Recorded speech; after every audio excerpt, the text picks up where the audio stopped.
Jack wouldn't do. Wow, you know, that was a powerful set of testimonies from 6 stellar people here in our community. And it's hard to sort of add to what they've already said, but let me tell you a few things about Jack that weren't covered in the testimonials that you may not know.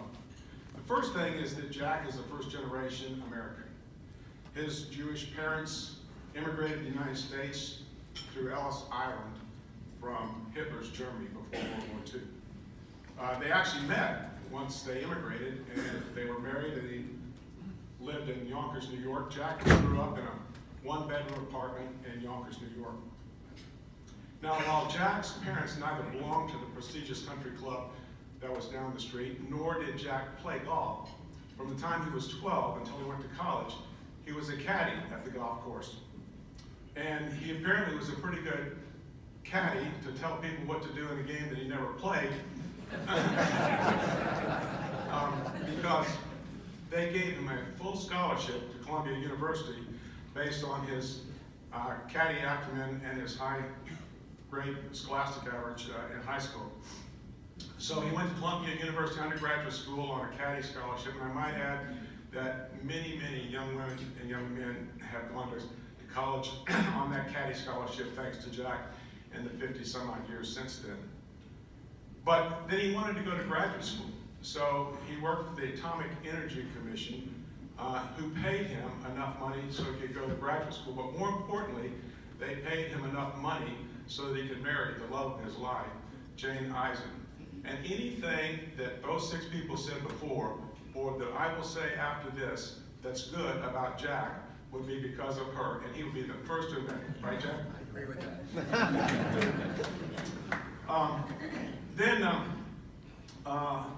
You all know that he's a businessman, he's highly educated, he's intelligent. What you may not know is he's a bit of an anomaly in the mold of a Cecil Cheese, in that Jack is incredibly fit. Among the things that he's done as a senior citizen, he's run the New York City Marathon, he's climbed Mount Kilimanjaro, and he jumped out of a perfectly good airplane at 10,000 feet while Jane was away because she didn't want him to do it. That was sort of the, beg forgiveness versus ask permission, which is also part of Jack. But between his walking buddies, walking with Jane and his faithful dog Harper, his 2 personal trainers, and biking with anyone who will bike with him anytime, anywhere, Jack literally works out between 15 and 20 times a week. So that's just a few fun facts about Jack that wasn't covered in the testimonial. But I'd like to go back to the testimonial for a moment. And if you look at the impressive individuals who spoke, and we could have had 60 people speak, there's so many people that know about Jack and would love to have done that. They are as diverse a group as I can imagine. They're diverse by gender, they're diverse by race, they're diverse by religion, they're diverse by political persuasion, and they're also diverse by occupation. Yet these strong and unique individuals are united in their admiration for Jack. He's truly made a difference in our community. Now, if you try to combine all their comments together, you sort of get a full picture of Jack. He does have a desire to get back, not only to the caddy scholarship that I told you about, but to anyone who needs a hand up.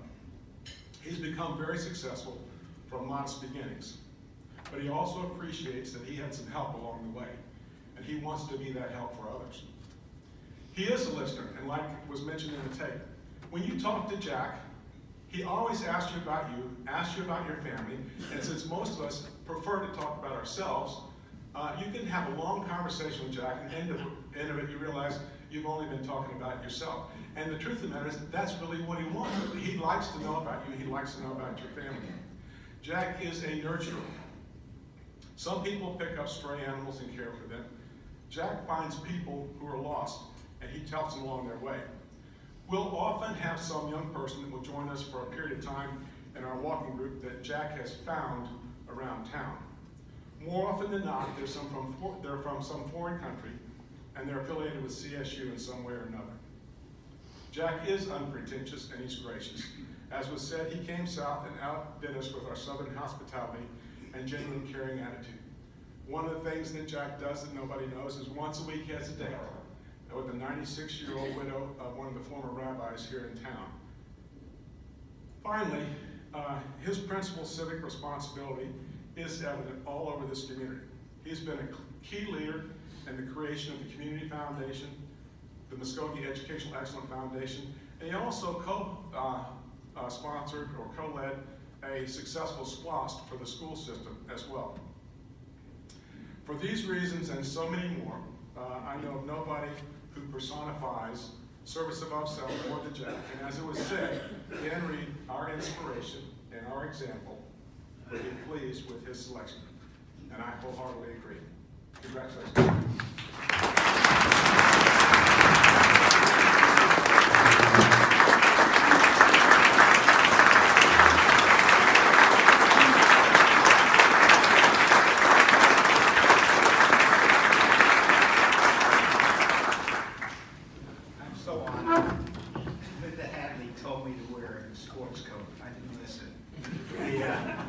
But I still wear sneakers, so that's okay. I am speechless, I must tell you. These are very special people, and it was so honored to be honored by the folks that honored me, because they have made, you know, when we moved down, my wife and I are misplaced New Yorkers. When we moved down to Columbus, I told my wife, I said, I promise you we won't be here more than 5 years. That was in 1994. So I lie a lot.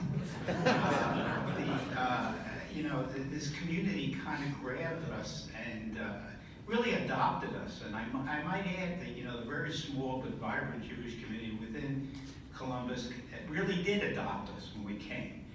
And then the civic leaders adopted us, and the leaders of the various corporations adopted us, and we had so many mentors.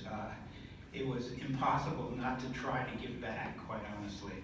And you know, Greg Camp and Ed Berdershaw and Ed Sprouse and Frank Brown and Betsy Covington, they're all very special people to us. And actually, Jane and I have learned more from them than they have learned from us, to be quite honest. You know, they've added a dimension that we wouldn't have had if we hadn't moved to this great community. So I'm just thankful for all my friends, and just really somewhat speechless to tell you how special it is for us to be part of this community, and to thank you ever so much for this recognition. So thank you.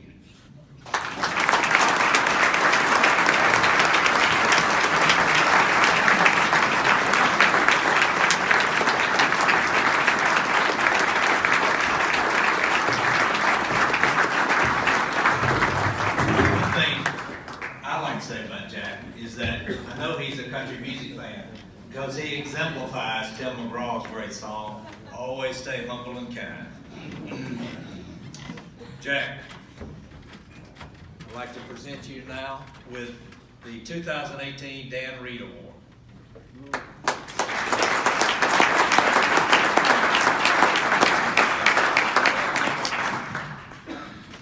And in further recognition, if you make a $1,000 contribution to the Rotary Foundation, you'll become a Paul Harris Fellow, and you can make them in other people's names. So a $1,000 contribution has been made in your name, so you're a Paul Harris Fellow. Thank you. And here's your Paul Harris. Okay, great.